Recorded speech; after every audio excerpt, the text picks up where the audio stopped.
Entering that gable-ended spouter inn, you found yourself in a wide, low, straggling entry with old-fashioned wainscots, reminding one of the bulwarks of some condemned old craft.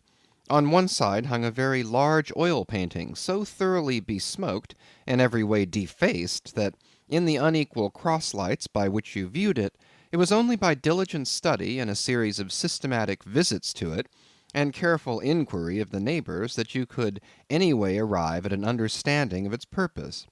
Such unaccountable masses of shades and shadows, that at first you almost thought some ambitious young artist, in the time of the New England hags, had endeavored to delineate chaos bewitched. But by dint of much and earnest contemplation and oft-repeated ponderings, and especially by throwing open the little window towards the back of the entry, you might at last come to the conclusion that such an idea, however wild, might not be altogether unwarranted. But what most puzzled and confounded you was a long, limber, portentous black mass of something hovering at the center of the picture, over three blue, dim, perpendicular lines floating in a nameless yeast. A boggy, soggy, squitchy picture, truly, enough to drive a nervous man distracted. Yet was there a sort of indefinite, half-attained, unimaginable sublimity about it that fairly froze you to it, till you involuntarily took an oath with yourself to find out what that marvellous painting meant. Ever and anon a bright but, alas, deceptive idea would dart you through. It's the Black Sea in a midnight gale. It's the unnatural combat of the four primal elements. It's a blasted heath. It's a Hyperborean winter scene. It's the breaking up of the ice-bound stream of time. But at last all these fancies yielded to that one portentous something in the picture's midst. That once found out, and all the rest were plain. But stop. Does it not bear a faint resemblance to a gigantic fish? Even the great Leviathan himself? In fact, the artist's design seemed this, a final theory of my own, partly based upon the aggregated opinions of many aged persons with whom I conversed upon the subject. The picture represents a Cape Horner in a great hurricane, the half-foundered ship weltering there with its three dismantled masts alone visible, and an exasperated whale, purposing to spring clean over the craft, is in the enormous act of impaling himself upon the three mastheads. The opposite wall of this entry was hung over with a heathenish array of monstrous clubs and spears. Some were thickly set with glittering teeth resembling ivory saws, others were tufted with knots of human hair, and one was sickle-shaped, with a vast handle sweeping round like the segment made in the new-mown grass by a long-armed mower. You shuddered as you gazed, and wondered what monstrous cannibal and savage could ever have gone a death-harvesting with such a hacking, horrifying implement. Mixed with these were rusty old whaling lances and harpoons all broken and deformed. Some were storied weapons. With this once long last, now wildly elbowed, 50 years ago did Nathan Swain kill 15 whales between a sunrise and a sunset; and that harpoon, so like a corkscrew now, was flung in the Javan seas and run away with by a whale years afterwards slain off the Cape of Blanco. The original iron entered nigh the tail, and, like a restless needle sojourning in the body of a man, travelled full 40 feet, and at last was found embedded in the hump. Crossing this dusky entry, and on through yon low-arched way, cut through what in old times must have been a great central chimney with fireplaces all round, you enter the public room. A still duskier place is this, with such low ponderous beams above, and such old wrinkled planks beneath, that you would almost fancy you trod some old craft's cockpits, especially of such a howling night, when this corner-anchored old ark rocked so furiously. On one side stood a long, low, shelf-like table covered with cracked glass cases, filled with dusty rarities gathered from this wide world's remotest nooks. Projecting from the further angle of the room stands a dark-looking den, the bar, a rude attempt at a right whale's head. Be that how it may, there stands the vast arched bone of the whale's jaw, so wide a coach might almost drive beneath it. Within are shabby shelves, ranged round with old decanters, bottles, flasks, and in those jaws of swift destruction, like another cursed Jonah, by which name indeed they called him, bustles a little withered old man, who, for their money, dearly sells the sailors deliriums and death. Abominable are the tumblers into which he pours his poison. Though true cylinders without, within the villainous green goggling glasses deceitfully tapered downwards to a cheating bottom. Parallel meridians rudely pecked into the glass surround these footpads goblets. Fill to this mark, and your charge is but a penny. To this, a penny more, and so on to the full glass, the Cape Horn measure, which you may gulp down for a shilling. Upon entering the place, I found a number of young seamen gathered about a table, examining by a dim light the divers specimens of scrimshander. I sought the landlord, and telling him I desired to be accommodated with a room, received for answer that his house was full, not a bed unoccupied. "But avast," he added, tapping his forehead, "you hain't no objections to sharing a harpooneer's blanket, have ye? I suppose you're going a whaling, so you better get used to that sort of thing." I told him that I never liked to sleep two in a bed, that if I should ever do so, it would depend upon who the harpooneer might be, and that if he, the landlord, really had no other place for me, and the harpooneer was not decidedly objectionable, why, rather than wander further about a strange town on so bitter a night, I would put up with the half of any decent man's blanket. "I thought so.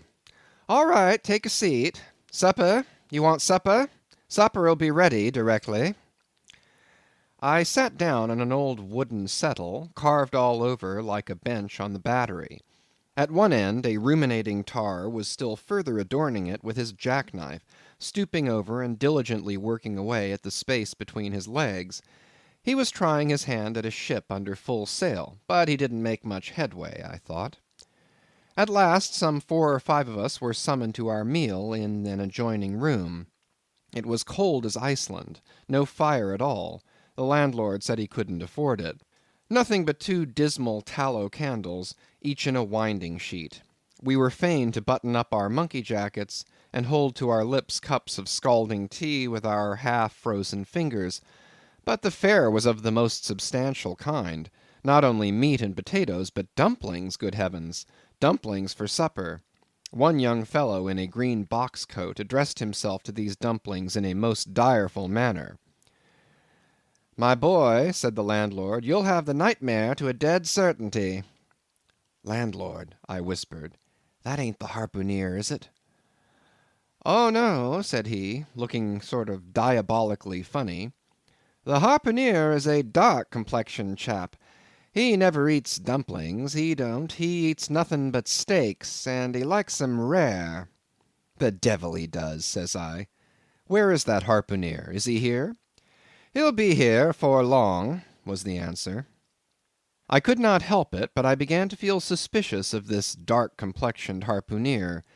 At any rate, I made up my mind that if it so turned out that we should sleep together, he must undress and get into bed before I did.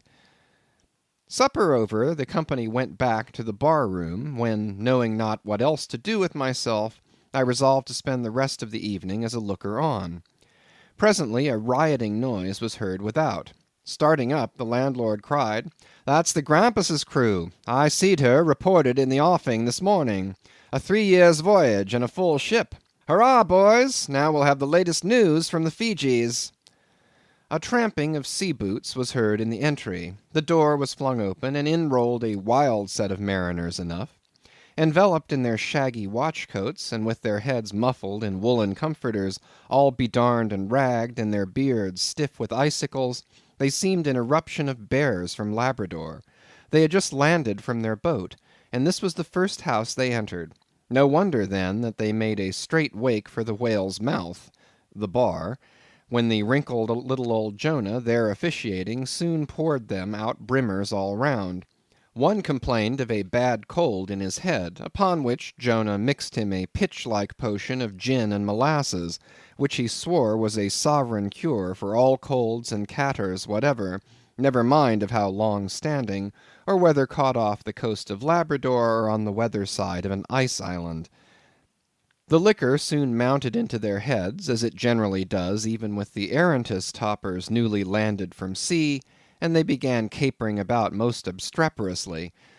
I observed, however, that one of them held somewhat aloof, and though he seemed desirous not to spoil the hilarity of his shipmates by his own sober face, yet upon the whole he refrained from making as much noise as the rest. This man interested me at once, and since the sea gods had ordained that he should soon be my shipmate, though but a sleeping partner one so far as this narrative is concerned, I will here venture upon a little description of him.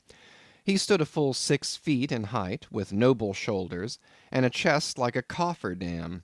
I have seldom seen such brawn in a man.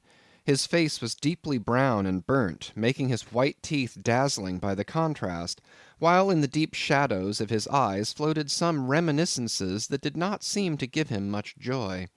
His voice at once announced that he was a Southerner, and from his fine stature I thought he must be one of those tall mountaineers from the Alleghanian Ridge in Virginia. When the revelry of his companions had mounted to its height, this man slipped away unobserved, and I saw no more of him till he became my comrade on the sea.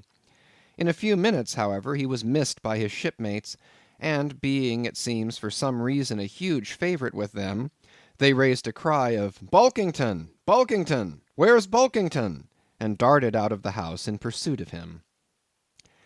It was now about 9 o'clock, and the room seeming almost supernaturally quiet after these orgies, I began to congratulate myself upon a little plan that had occurred to me just previous to the entrance of the seamen.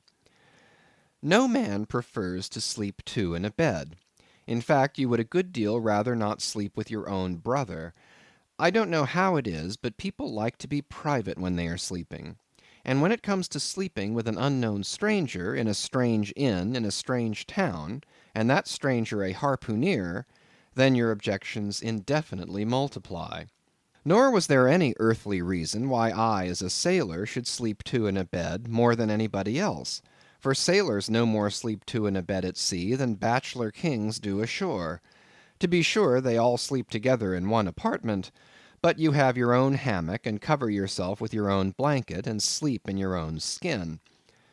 The more I pondered over this harpooneer, the more I abominated the thought of sleeping with him. It was fair to presume that being a harpooneer, his linen or woolen, as the case might be, would not be of the tidiest, certainly none of the finest. I began to twitch all over. Besides, it was getting late, and my decent harpooneer ought to be home and going bedwards. Suppose now he should tumble in upon me at midnight. How could I tell from what vile hole he had been coming? "Landlord, I've changed my mind about that harpooneer. I shan't sleep with him. I'll try the bench here." "Just as you please. I'm sorry I can't spare ye a tablecloth for the mattress, and it's a plaguey rough board here," feeling of the knots and notches. "But wait a bit, Scrimshander. I've got a carpenter's plane there in the bar. Wait, I say, and I'll make ye snug enough." So saying, he procured the plane, and with his old silk handkerchief first dusting the bench, vigorously set to planing away at my bed, the while grinning like an ape. The shavings flew right and left, till at last the plane iron came bump against an indestructible knot. The landlord was near spraining his wrist, and I told him for heaven's sake to quit. The bed was soft enough to suit me, and I did not know how all the planing in the world could make eider down of a pine plank. So gathering up the shavings with another grin, and throwing them into the great stove in the middle of the room, he went about his business, and left me in a brown study. I now took the measure of the bench, and found that it was a foot too short, but that could be mended with a chair. But it was a foot too narrow, and the other bench in the room was about 4 inches higher than the planed one, so there was no yoking them. I then placed the first bench lengthwise along the only clear space against the wall, leaving a little interval between for my back to settle down in.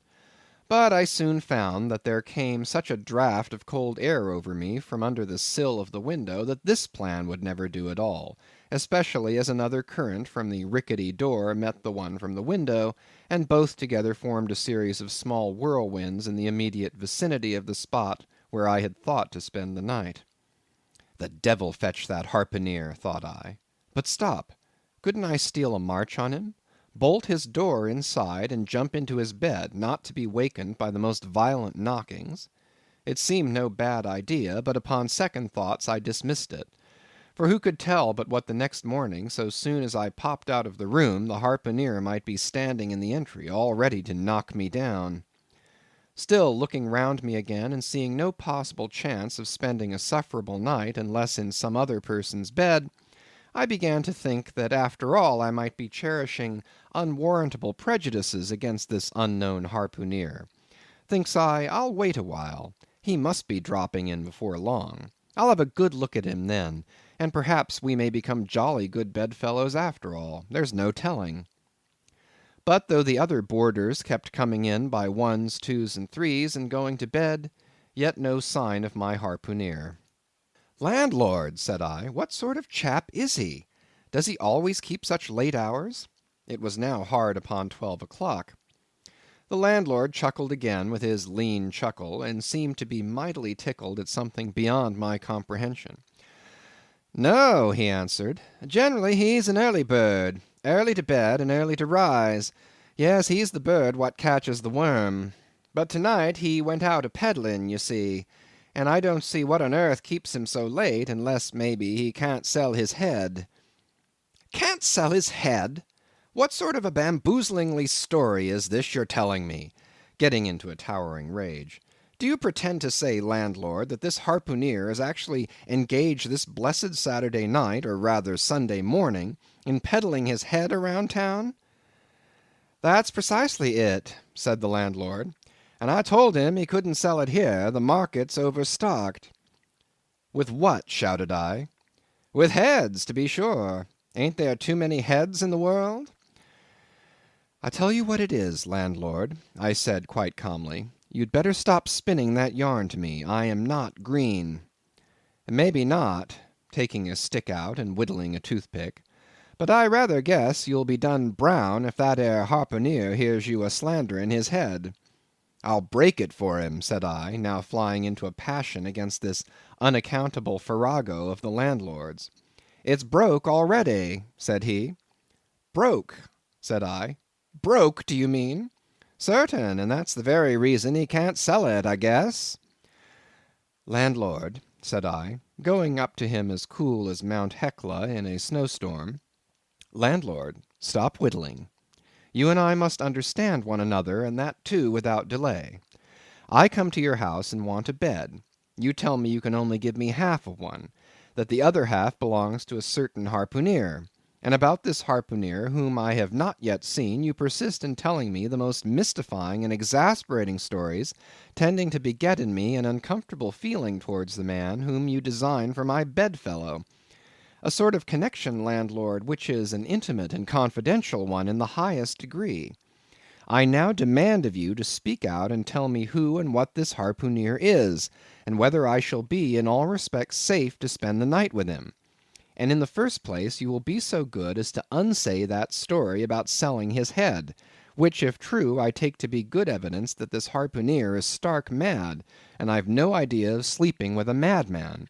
And you, sir, you, I mean, landlord, you, sir, by trying to induce me to do so knowingly, would thereby render yourself liable to a criminal prosecution." "Well," said the landlord, fetching a long breath, "that's a pretty long sermon for a chap that rips a little now and then.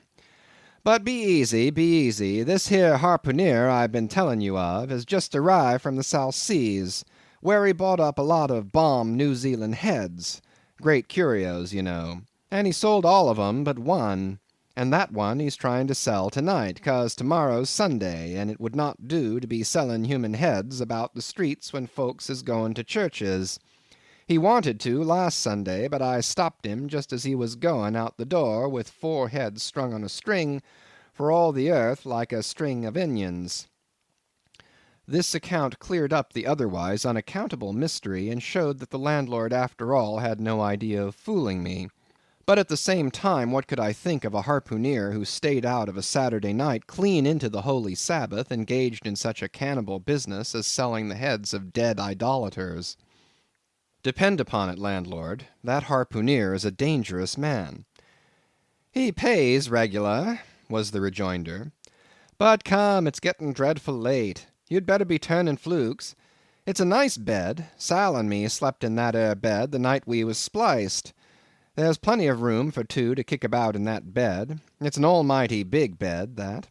Why, afore we give it up, Sal used to put our Sam and little Johnny in the foot of it. But I got a dreaming and sprawling about one night, and somehow Sam got pitched on the floor, and came near breaking his arm.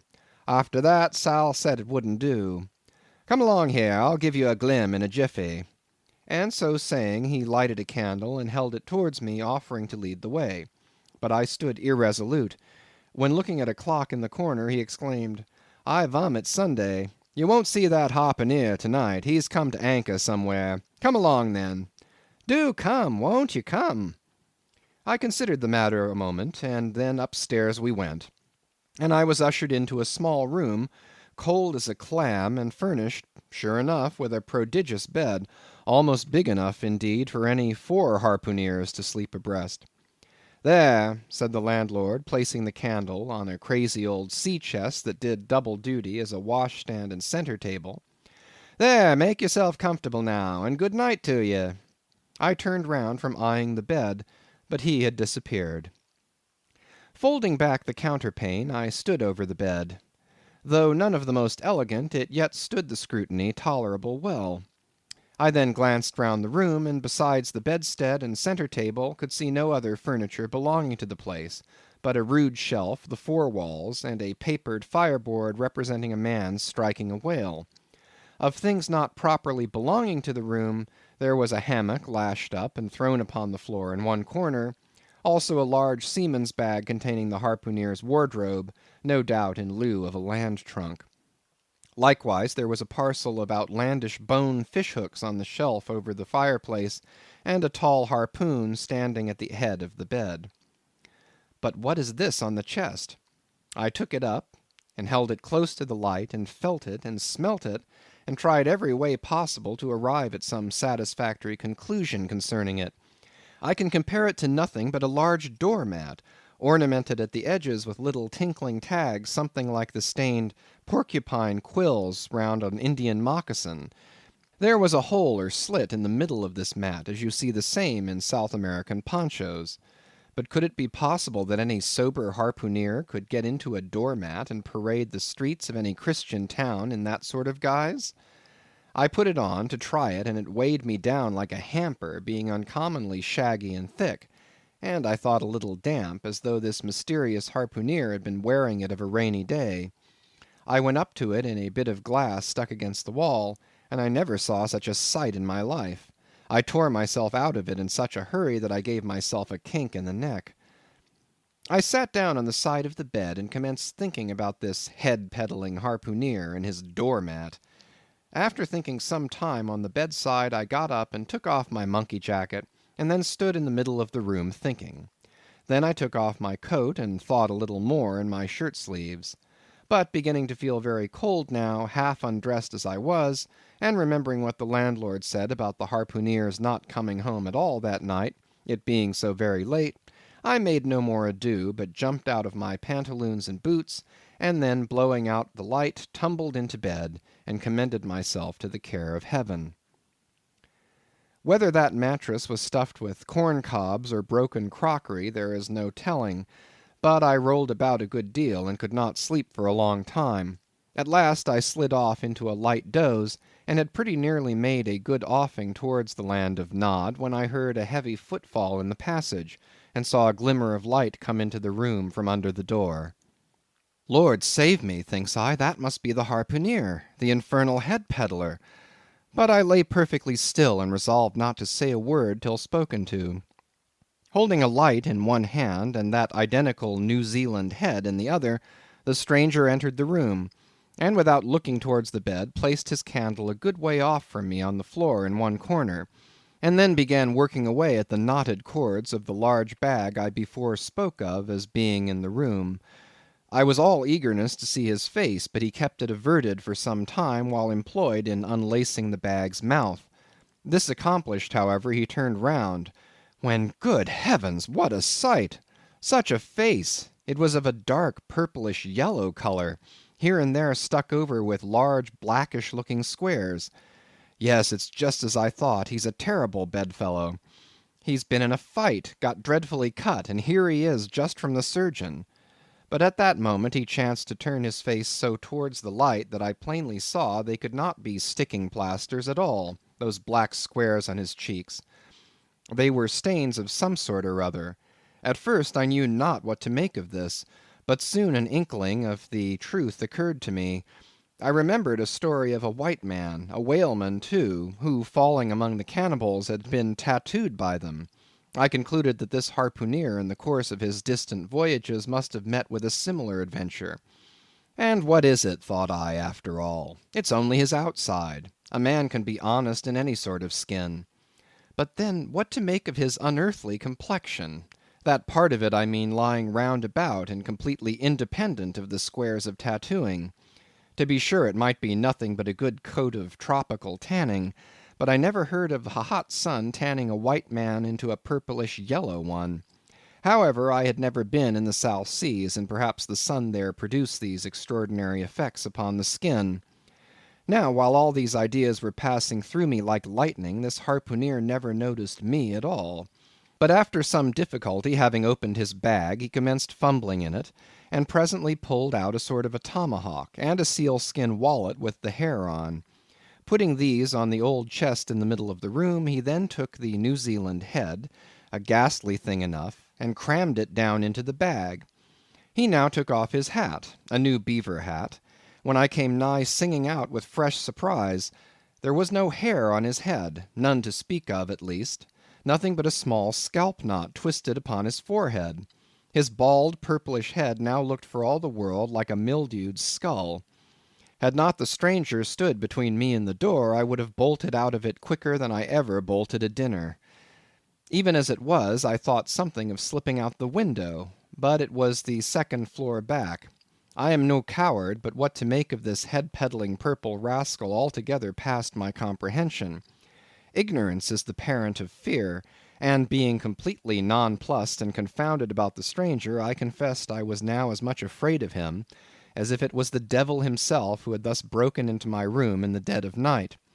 In fact, I was so afraid of him that I was not game enough just then to address him, and demand a satisfactory answer concerning what seemed inexplicable in him. Meanwhile he continued the business of undressing, and at last showed his chest and arms. As I live, these covered parts of him were checkered with the same squares as his face. His back, too, was all over the same dark squares.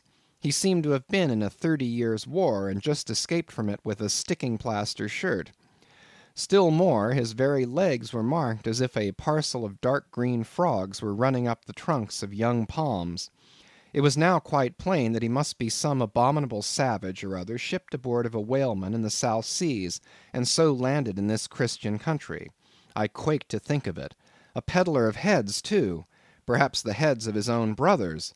He might take a fancy to mine. Heavens, look at that tomahawk! But there was no time for shuddering, for now the savage went about something that completely fascinated my attention, and convinced me that he must indeed be a heathen. Going to his heavy grego, or rapall, or dreadnought, which he had previously hung on a chair, he fumbled in the pockets, and produced at length a curious little deformed image, with a hunch on its back, and exactly the color of a 3 days old Congo baby. Remembering the embalmed head, at first I almost thought that this black manikin was a real baby preserved in some similar manner; but seeing that it was not at all limber, and that it glistened a good deal like polished ebony, I concluded that it must be nothing but a wooden idol, which indeed it proved to be. For now the savage goes up to the empty fireplace, and removing the papered fireboard, sets up this little hunchbacked image like a ten-pin between the andirons. The chimney jambs and all the bricks inside were very sooty, so that I thought this fireplace made a very appropriate little shrine or chapel for his Congo idol. I now screwed my eyes hard toward the half-hidden image, feeling but ill at ease, meantime, to see what was next to follow. First, he takes about a double handful of shavings out of his grego pocket, and places them carefully before the idol. Then laying a bit of ship biscuit on top and applying the flame from the lamp, he kindled the shavings into a sacrificial blaze. Presently, after many hasty snatches into the fire, and still hastier withdrawals of his fingers, whereby he seemed to be scorching them badly, he at last succeeded in drawing out the biscuit, then blowing off the heat and ashes a little, he made a polite offer of it to the little negro. But the little devil did not seem to fancy such dry sort of fare at all. He never moved his lips. All these strange antics were accompanied by still stranger guttural noises from the devotee, who seemed to be praying in a sing-song, or else singing some pagan psalmody or other, during which his face twitched about in the most unnatural manner. At last, extinguishing the fire, he took his idol up very unceremoniously, and bagged it again in his grego pocket as carelessly as if he were a sportsman bagging a dead woodcock. All these queer proceedings increased my uncomfortableness, and seeing him now exhibiting strong symptoms of concluding his business operations and jumping into bed with me, I thought it was high time, now or never, before the light was put out, to break the spell in which I had so long been bound. But the interval I spent in deliberating what to say was a fatal one. Taking his tomahawk from the table, he examined the head of it for an instant, and then holding it to the light, with his mouth at the handle, he puffed out great clouds of tobacco smoke. The next moment the light was extinguished, and this wild cannibal, tomahawk between his teeth, sprang into bed with me. I sang out, I could not help it now, and giving a sudden grunt of astonishment, he began feeling me. Stammering out something, I knew not what, I rolled away from him against the wall, and then conjured him, whoever or whatever he might be, to keep quiet, and let me get up and light the lamp again. But his guttural responses satisfied me at once that he but ill comprehended my meaning. "Who e debbil you?" he said at last. "You no speaky, damn me, I kill ye." And so saying, the lighted tomahawk began flourishing about me in the dark. "Landlord, for God's sake, Peter Coffin!" shouted I. "Landlord! Watch! Coffin! Angel, save me!" "Speaky, tell ye me who ye be, or damn me, I kill ye!" again growled the cannibal, while his horrid flourishings of the tomahawk scattered the hot tobacco ashes about me till I thought my linen would get on fire.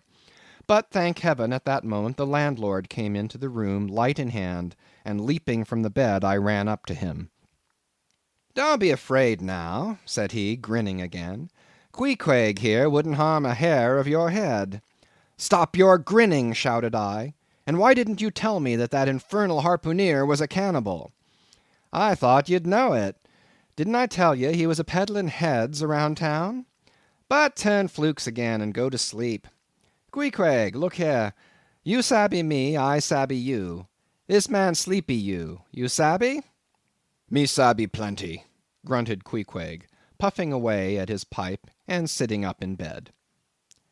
"You getty in," he added, motioning to me with his tomahawk, and throwing the clothes to one side. He really did this in not only a civil, but really a kind and charitable way. I stood looking at him a moment. For all his tattooings, he was on the whole a clean, comely looking cannibal. What's all this fuss I have been making about, thought I to myself. The man's a human being just as I am. He has as much reason to fear me as I have to be afraid of him. Better sleep with a sober cannibal than a drunken Christian. "Landlord," said I, "tell him to stash his tomahawk there, or pipe, or whatever you call it. Tell him to stop smoking, in short, and I will turn in with him. But I don't fancy having a man smoking in bed with me. It's dangerous. Besides, I ain't insured." This being told to Queequeg, he at once complied, and again politely motioned me to get into bed, rolling over to one side as much to say, I won't touch a leg of you. "Good night, landlord," said I. "You may go." I turned in, and never slept better in my life.